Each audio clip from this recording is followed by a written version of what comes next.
7 दिवसीय श्रीमद् भागवत कथा का किया गया आयोजन। श्रीमद् भागवत कथा को लेकर निकाली गई भव्य कलश यात्रा, हजारों श्रद्धालु रहे कलश यात्रा के दौरान मौजूद। नमस्कार, आप सभी का स्वागत है। आप देख रहे हैं नेशन 24 न्यूज चैनल की सबसे बड़ी खबर झारखंड से जामताड़ा के नारा क्षेत्र के सागजोड़िया गांव में स्थित दुर्गा माता मंदिर में विगत दिनों पूर्व भव्य कलश यात्रा के साथ 7 दिवसीय श्रीमद् भागवत कथा का शुभारंभ किया गया। इस धार्मिक अनुष्ठान का आयोजन सागजोड़िया गांव के कृष्ण भक्तगण के सहयोग से किया गया। उक्त शोभा यात्रा में वृंदावन धाम से शिक्षा प्राप्त कथावाचक श्री ऋषिकेश बनर्जी महाशय के सानिध्य में भव्य कलश यात्रा निकाली, जिसमें 151 कुंवारी कन्या कलश यात्रा के साथ शामिल। वहीं गांव में स्थित बड़ बांध के घाट में वैदिक मंत्रोच्चारण श्री हरि के आह्वान के साथ पूजा का प्रारंभ कलश यात्रा के साथ किया गया। इस शोभा यात्रा के दौरान हजारों जनसंख्या में श्रद्धालु रहे मौजूद।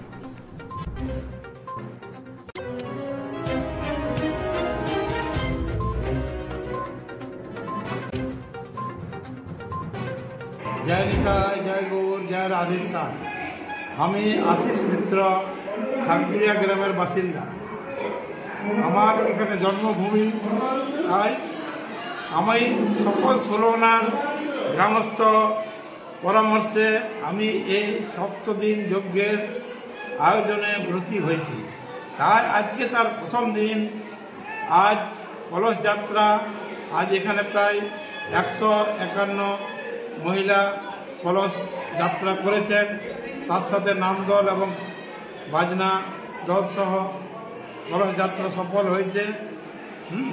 আজকে ভাগবত যজ্ঞের আজ প্রথম দিন।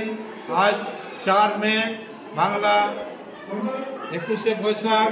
আমার সবার কাছে শতকোটি প্রণাম নিবেদন রইল। আপনারা সবাই ভক্তগণ সবাই प्रत्येक दिन 7টা থেকে 10টা পর্যন্ত এই ভাগবত যজ্ঞে মানে চরণ ধরা দিয়ে আমাকে ধন্য করবে। আমি আশিস